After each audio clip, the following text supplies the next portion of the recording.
मुख्यमंत्री पुष्कर सिंह धामी का कल उत्तरकाशी दौरा। एएनएम और जीएनएम ट्रेडिंग सेंटर का करेंगे उद्घाटन। बीजेपी कार्यकर्ताओं और स्थानीय लोगों से भी करेंगे मुलाकात।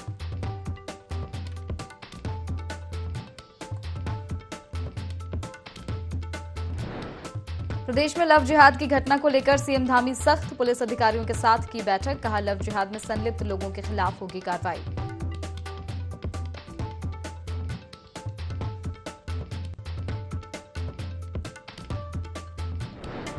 उत्तरकाशी के मोरी में भी आया लव जिहाद का मामला। 2 नाबालिग बहनों को भगाने का विशेष समुदाय के युवक पर लगा आरोप। आरोपी को पकड़ा गया।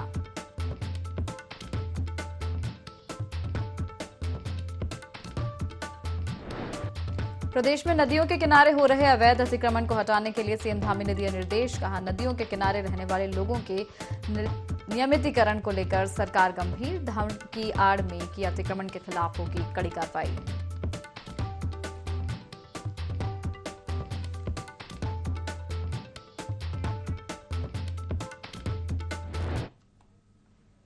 नमस्कार, IND24 देख रहे हैं आप। मैं हूं आपके साथ हर्षिता सिंह और स्वागत है आपका बुलेटिन देवभूमि लाइव में।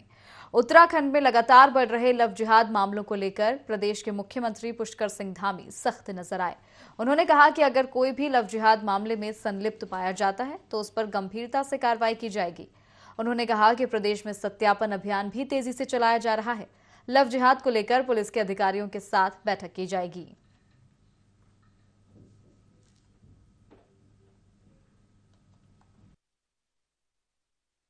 चेंज हुई है और जो भी इस प्रकार असंदिग्ध लोग और जो कहीं न कहीं किसी प्रकार से संदेह पैदा करते हैं, उनके लिए यहाँ पर वेरिफिकेशन ड्राइव तेजी से चलाई जा रही है। एक बार चलाई गई थी, फिर से दोबारा चलाई जा रही है और सारे वेरिफिकेशन किए जा रहे हैं। कोई भी अगर संदिग्ध पाया जाता है, संदेह जिसके ऊपर होता है, तो उसकी पूरी जांच होगी और जांच में कहीं भी पाए जाने पर सख्त कार्रवाई भी होगी। इसी प्रकार से जो लव जिहाद के जो मामले आए हैं, उस पर भी हमने सख्ती से जो है उसकी जांच, सख्ती से उस पर कार्रवाई, इसके लिए पहले ही कहा है। उत्तराखंड में जहां एक तरफ राज्य सरकार अवैध अतिक्रमण के खिलाफ बड़े पैमाने पर अभियान चला रही है, तो वहीं दूसरी तरफ अधिकारियों की लापरवाही के कारण किच्छा नगर पालिका अंतर्गत वार्ड 2 आजाद नगर क्षेत्र में खुलेआम सिंचाई विभाग की जमीन पर अवैध रूप से निर्माण कराया जा रहा है। दबंगों द्वारा खुलेआम सिंचाई विभाग के नाले पर अतिक्रमण किए जाने से अधिकारियों की कार्यप्रणाली पर कई सवाल खड़े हो रहे हैं।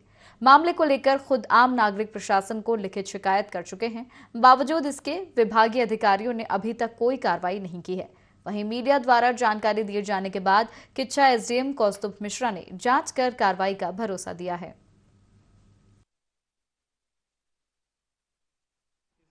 सिंचाई विभाग की जमीन पे अतिक्रमण का विषय आया है। इसमें संबंधित कंसर्निंग ऑफिसर्स को कहा गया है कि वो देख के इसमें रिपोर्ट दें। जहाँ तक प्रश्न अतिक्रमण का है, तो कहीं भी किसी भी सरकारी विभाग में किसी भी प्रकार का अतिक्रमण हो, चाहे वो किया जा रहा हो, चाहे वो पुराना हो, निश्चित तौर से उसे बर्दाश्त नहीं किया जाएगा। इस संदर्भ में वरिष्ठ अधिकारियों को भी सख्त निर्देश है कि उसको जो है इस प्रकार की कोई कार्रवाई अगर हो रही तो तत्काल उस पर एक्शन लिया जाए। फिल्म आदि पुरुष 16 जून को सिनेमाघरों में रिलीज होने वाली है। फिल्म मेकर्स ने ऐलान किया है कि फिल्म की स्क्रीनिंग के दौरान देश भर के सिनेमाघरों में एक सीट हनुमान जी के लिए रिजर्व रखी जाएगी, जिस पर कोई भी ना बैठ सके। संत समाज ने इस फैसले का स्वागत किया। अखिल भारतीय अखाड़ा परिषद के अध्यक्ष महंत रविंद्र पुरी ने कहा कि पहले कभी इस तरह का फैसला नहीं लिया गया। वहीं पंचायती बड़ा उदासीन अखाड़ा के श्री महंत दुर्गादास ने कहा कि फिल्म मेकर्स के इस ऐलान से हमारी संस्कृति के बारे में लोगों को ज्यादा से ज्यादा पता चलेगा, क्योंकि जब भगवान राम की कथा होती है तो हनुमान वहां उपस्थित होते हैं।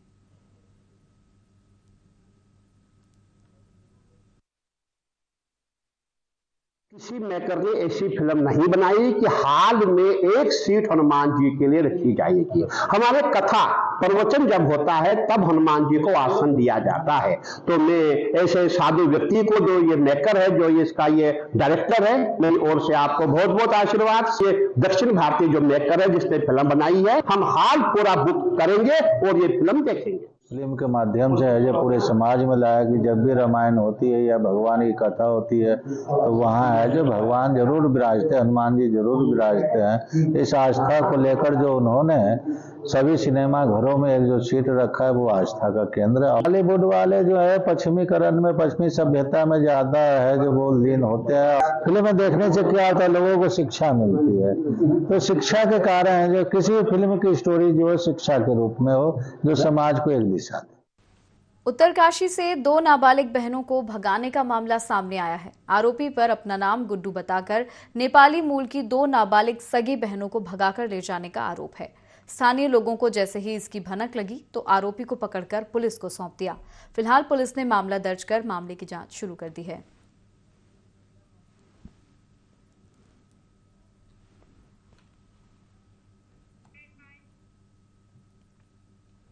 खटीमा में जमौर रेलवे क्रॉसिंग के पास अज्ञात युवक का शव मिला, जिससे क्षेत्र में सनसनी फैल गई। मौके पर पहुंची फोरेंसिक टीम ने घटनास्थल से सबूत जुटाकर लाश का पंचनामा भरकर पोस्टमार्टम के लिए भेज दिया है।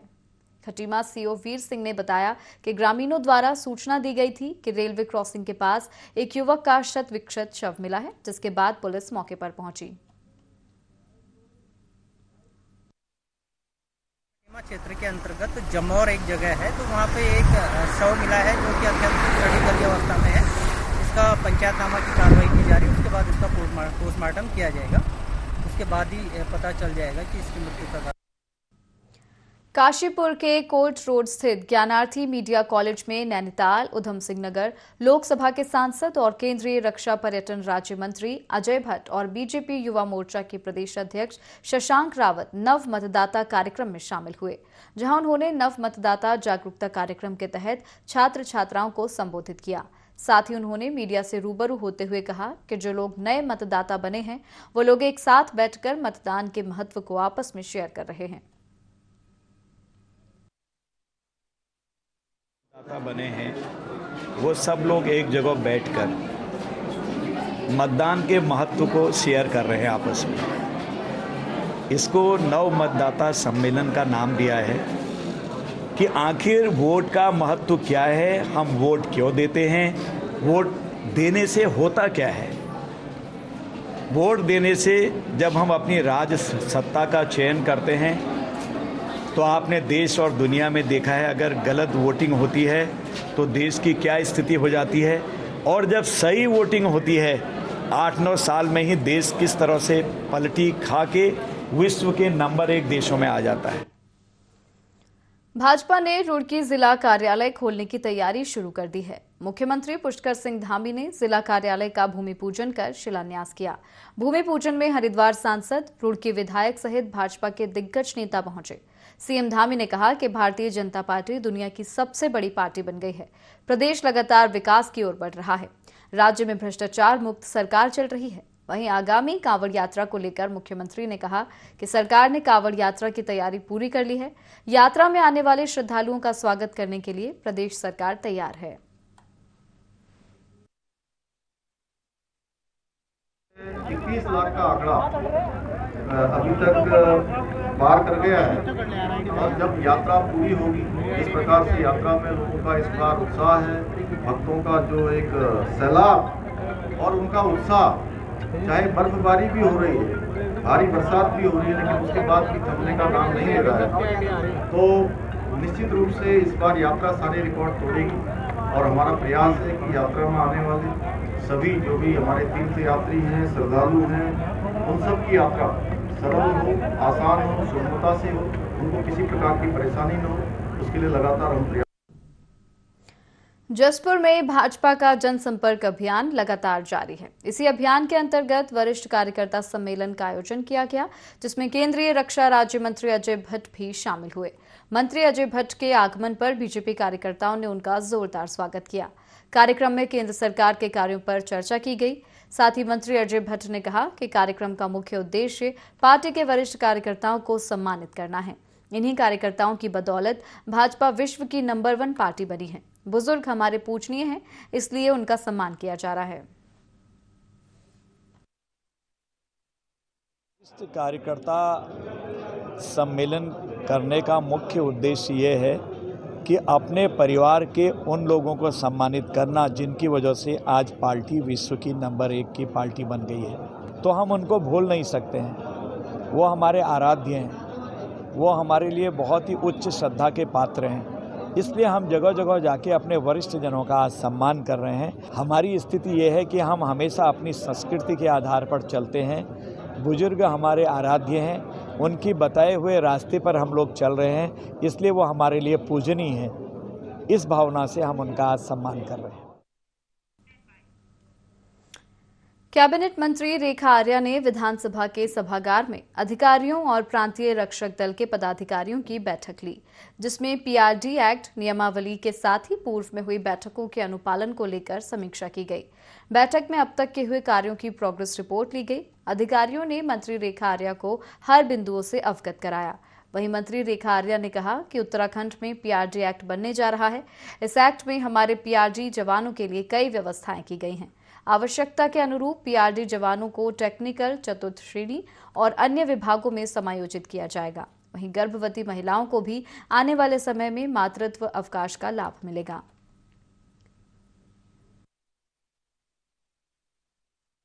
ये महिला जवान है तो उसके गर्भवती होने पर उसको अवकाश मिलने का विषय हो या उनके सामान्य अवकाश का विषय हो, और या हमारे पीआरडी जवानों को जब कभी भी सेवा देने के दौरान में कभी वो चोटिल होते हैं अथवा उनके साथ कोई दुर्घटना घटित हो जाती है तो उसमें जो अनुमान्य धनराशि है वह क्या दी जानी चाहिए, इत्यादि इत्यादि चीज़ों पर जो है आज यहाँ पर समीक्षा की गई है। पीआरडी जवान बहुत लंबे समय से बहुत सारी चीज़ों का जो कि मानवीय दृष्टिकोण से वो चीज़ें बहुत पहले अनुमान्य हो जानी चाहिए थी, जो नहीं हो पाई, उसको जो है हम लोग कर पाने में जो है सफल होते हुए दिख रहे हैं। और निश्चित रूप से हमारे पीआरडी जवान, चाहे वो महिला हो पुरुष हो, उनको इससे बहुत लाभ जो है आने वाले समय में मिलने जा रहा है। पूर्व मुख्यमंत्री हरीश रावत ने माल रोड सुधारीकरण के काम को लेकर धरना प्रदर्शन किया, जिसमें कांग्रेस के साथ होटल एसोसिएशन, मजदूर संघ, शिफन कोर्ट संघर्ष समिति के साथ ही स्थानीय लोग भी मौजूद रहे। वहीं पूर्व सीएम पत्रकारों से बातचीत करते हुए कहा कि उनके कार्यकाल में कई योजनाएं मसूरी के लिए लाई गई थी, जिन पर अब तक काम नहीं हुआ है। वहीं उन्होंने मसूरी माल रोड के कामों के विलंब पर कहा कि ऐसे लोगों के खिलाफ कार्रवाई की जानी चाहिए जिनकी वजह से मसूरी माल रोड के सुधारीकरण के कार्य में विलंब हो रहा है। उन्होंने कहा कि मसूरी देहरादून मार्ग पर स्थित गलोगी धार से हर वर्ष मलबा गिरता रहता है, जिससे कभी भी जान माल की हानि हो सकती है, जबकि ये मसूरी देहरादून को जोड़ने वाला एकमात्र मार्ग है। इसका ट्रीटमेंट अब तक नहीं हो पाया है। उन्होंने कहा कि यदि मसूरी की समस्याओं का हल नहीं किया गया तो 15 दिनों के बाद मसूरी से देहरादून तक मार्च निकाला जाएगा।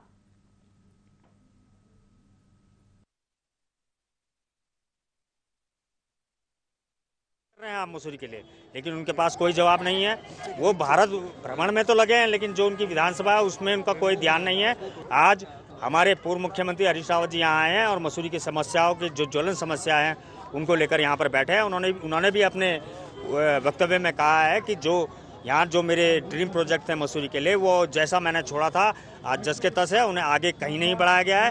और जो योजनाएं मेरे द्वारा यहाँ पे लाई गई थी, कहीं ना कहीं उनमें से एक योजना तो लगभग पूरी हुई, लेकिन आज भी उसका जो उपयोग है वो जनता को नहीं मिल पा रहा है। तो हम भाजपा सरकार को पुनः चेतावनी देना चाह रहा हूँ मैं आपके माध्यम से कि अभी तो हमने धरने और ज्ञापन का ही दौर चलाया है। अगर आपने हमें इसी तरह से मजबूर किया तो हम जनता के साथ सड़कों पर उतरकर भूख हड़ताल और मसूरी बंद जैसे भी काम हमें मसूरी के विकास के लिए करने पड़े। मेरी तो खुद समझ में नहीं आ रहा है कि कौन सी ऐसी रॉकेट टेक्नोलॉजी की जरूरत है, कौन से ऐसे जटिल इंजीनियरिंग की जरूरत है कि मसूरी के साधारण से काम, मरम्मत के काम नहीं हो पा रहे हैं। और आप सड़कों में जो गड्ढे हैं उनका भरान नहीं कर पा रहे हैं, सड़क को दुरुस्त नहीं कर पा रहे हैं। माल रोड जो मसूरी की शान है और मसूरी जो राज्य का अभिमान है और देश का सम्मान है, उस मसूरी की तुमने ये दुर्दशा कर दी है। ये तो मोदी सरकार और धामी सरकार दोनों का को आईना है जो कुछ मसूरी में हो रहा है। इसीलिए हमने इनको 15 दिन का समय दिया और आज धरने पे बैठे हैं, सब कांग्रेस के लोग बैठे हैं। लोकसभा चुनाव से पहले एक बार फिर कैबिनेट विस्तार की चर्चाएं तेज हो गई हैं। धामी कैबिनेट में 3 पद पिछले साल से खाली हैं।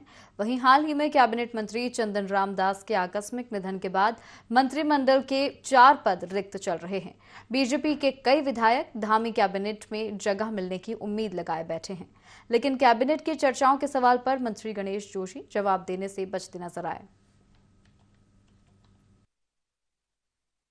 मैं तो भारतीय जनता पार्टी का सिपाही हूँ और मुझे पार्टी ने जो जिम्मेदारी दी है, चाहे पार्टी में जब दायित्व पार्टी की जिम्मेदारी मुझे दी हो, चाहे विधायक की जिम्मेदारी मुझे मिली, चाहे मंत्री के रूप में मैंने बेहतर करने का प्रयास किया है। तो ये सवाल आपने बहुत छोटे से आदमी से बड़ा सवाल कर दिया है। ये सवाल तो आपको केंद्रीय या माननीय मुख्यमंत्री जी से पूछना चाहिए, बेहतर रहेगा। हरिद्वार में जिला आयुर्वेदिक एवं यूनानी अधिकारी डॉक्टर राजीव वर्मा ने स्वास्थ्य को लेकर की जा रही नई सुविधाओं को लेकर जानकारी दी। उन्होंने कहा कि विभाग ने आमजन के स्वास्थ्य को लेकर कई तरह की सेवाएं शुरू की हैं, जिनमें हेल्थ एंड वेलनेस के लिए क्लास शुरू की जा रही है, जिसमें योग के माध्यम से रोगों के उपचार की तरकीब सिखाई जा रही है। इसके साथ ही खान-पान को लेकर भी लोगों को जागरूक किया जाएगा। आयुर्वेद के प्रति लोगों में एक जागरूकता देखने को मिल रही है। इसके अलावा विभाग ने निशुल्क जांच की भी व्यवस्था की है, जिसमें बेसिक टेस्ट निशुल्क हो सकेंगे।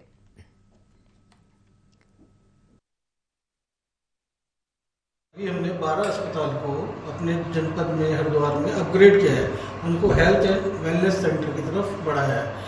हेल्थ एंड वेलनेस सेंटर का मतलब कि एक तो होती इलनेस होता है, इलनेस में जिसमें आदमी बीमार हो गया उसका इलाज कराया जाता है, लेकिन वेलनेस में कि आदमी बीमारी ना हो, हम बीमार होने से उसको कैसे बचा सकते हैं, कैसे स्वस्थ रख सकते हैं। तो इसके लिए योगा हमने वहाँ शुरू किया है। 12 अस्पताल में योग, वहाँ योगा इंस्ट्रक्टर है, एक मेल एक फीमेल, जो सुबह 1 घंटा डेली क्लासेस लेते हैं। जो भी गांव वाले आते हैं उनको बताते हैं कि आपको स्वस्थ कैसे रहना है।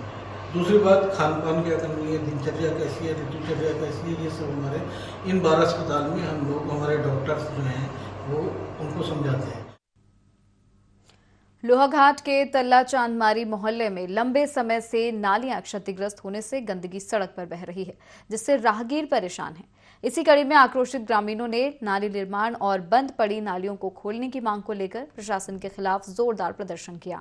ग्रामीणों का कहना है कि नालियां क्षतिग्रस्त होने से गंदा पानी सड़क पर बह रहा है। वहीं बारिश के चलते लोगों के घरों में भी घुस रहा है, जिससे लोग बीमार पड़ रहे हैं। ग्रामीणों ने कहा, बरसात होने पर गंदा पानी सड़कों में बहता है और लोगों के घरों में घुस रहा है। ग्रामीणों ने बारिश से पहले नाली निर्माण की मांग करते हुए उग्र आंदोलन की चेतावनी दी है।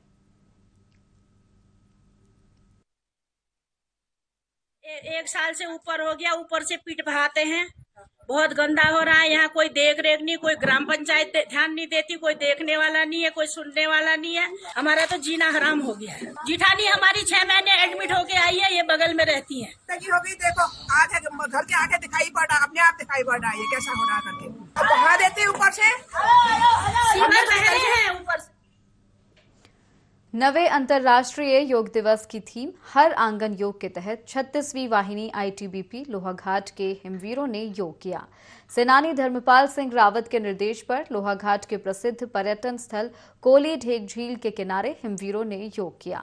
ITBP के योग प्रशिक्षक ने हिमवीरों और ग्रामीणों को सूर्य नमस्कार, हलासन, वज्रासन और कपालभाति अनुलोम विलोम करवाए और उन्हें योग से होने वाले फायदे बताए। इसके अलावा लोगों से स्वस्थ रहने के लिए योग करने की अपील की। उन्होंने कहा, स्वस्थ शरीर में ही स्वस्थ मस्तिष्क रहता है। आदमी की सबसे बड़ी दौलत उसका स्वस्थ शरीर होता है, इसलिए सभी को अपने शरीर का प्रमुखता से ध्यान रखना चाहिए।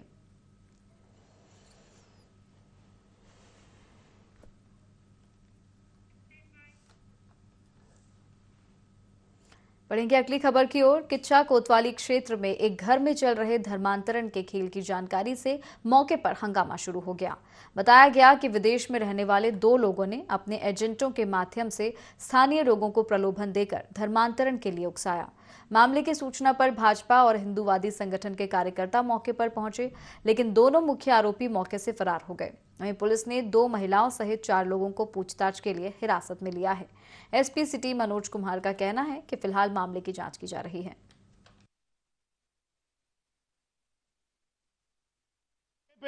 मुझे वहां कुछ लोगों के पढ़ाई करते हुए डुप्लीकेट दिखाया जा रहा था। मैंने उनसे सवाल जवाब किया कि आप जब अंग्रेज हैं, आपको स्वयं हिंदी नहीं आ रहा, मेरे भाषा आप नहीं समझ रहे हैं और आप इनको क्या हिंदी पढ़ा रहे होंगे। मैंने जब उनसे क्वेश्चन किया, इतने में इनके जो सपोर्टर थे, एजेंट जो बने हुए, वो लोग मेरे ऊपर हावी होने लगे। आंख बचा के एक लड़का उन्हीं के साथ का इन दोनों अंग्रेजों को वहां से मौके से फरार कर दिया। मुझसे भी ये कहा गया कि आप भी धर्म परिवर्तन 2-4 बंगालियों को लेकर कर लो, आपको भी मोटा रकम और जमीन और घर मिल जाएगा। हमसे तो ये बोला था कि हम बर्थडे मना रहे हैं, उसके बाद तो हमें पता ही नहीं था। फिर यही लोग पार्टी वगैरह कर रहे थे, फिर अंग्रेज लोग आए थे, बस फिर उन्हें भगा दिया था पीछे से। वार्ड नंबर 2 आजाद नगर सुनहरा, मैं किसी कारण बस अपने मोहल्ले में काम से आया था, तो 2 अंग्रेज मुझे दिखाई दिए, तो उन्होंने मुझसे कुछ अंग्रेजी में वार्ता की। मुझे डाउट हुआ और जहाँ पर वो जिस घर में गए मैं उस घर में गया और जाने के बाद मैंने कुछ उनसे वार्तालाप करी। वार्तालाप करने के बाद कुछ लोग मुझे शक की नज़र से देखने लगे। हाँ, क्लास चल रही थी, कोई पढ़ाई पढ़ा रहे थे ये लोग धर्म परिवर्तन की। तुरंत मैंने नगर अध्यक्ष मंडल अध्यक्ष मनमोहन सक्सेना जी को फ़ोन किया। मैंने कहा मुझे तत्काल इसकी पुष्टि चाहिए सर। जब कुछ ऐसे सामने आया, तुरंत अध्यक्ष जी ने कुछ लोग भेजे। जैसे ही लोग आए तो अंग्रेज यहाँ पर नहीं मिले हमें। तो सूचना मिली थी कि यहाँ पर कुछ लोग आ रखे हैं और जो धर्म परिवर्तन का काम कर रहे हैं। तो सूचना मिलने पर मैं मौके पर पहुंचा तो पता लगा कि। और इसी के साथ इस बुलेटिन में फिलहाल इतना ही। आप देखते रहिए IND 24। नमस्कार।